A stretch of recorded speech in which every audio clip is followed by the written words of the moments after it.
How to write audio drama scripts, and 3 big mistakes to avoid.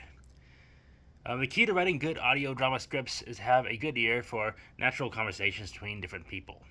You need to be the sort of person who can imagine what 2 people, real or imagined, would sound like when having a conversation. This includes diction, temperament, worldview, and how the characters in the scene relate to each other. Are they strangers, or have they known each other for years? Are they enemies, friends, or family? Do they basically like each other, whatever their relationship is, or the opposite? Audio drama and the scripts for audio dramas are all about characters, interesting characters. The biggest strength of an audio drama is its ability to allow the audience to forge a personal relationship with the characters in the story. This is true whether it's a long-running serial like The Shadow, The Archers, or Avengers and Odyssey, or a one-and-done standalone play like, say, The Dark Tower by Louis MacNeice. In audio drama, it is all about the characters. A good plot gives good characters interesting things to do and say.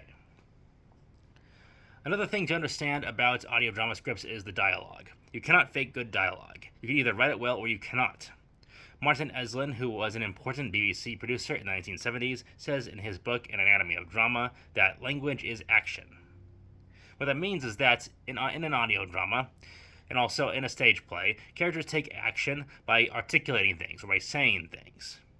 The difference between that principle applied to a stage play and that principle applied to an audio drama is that in an audio drama, you cannot use visual cues, which in theater is called stage business, to advance the story.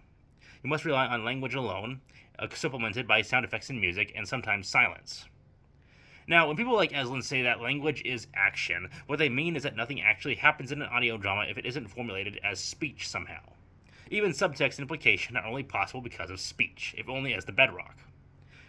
Okay, so the title of this video promises 3 mistakes to avoid. I'm sure there are perhaps 3,000 mistakes you can avoid when making an audio drama, but I'll just talk about the 3 biggest ones I can think of. Okay, mistake number 1. Using too many monologues. I made this mistake in my first produced original audio drama, Son of Yi, Son of Pongu.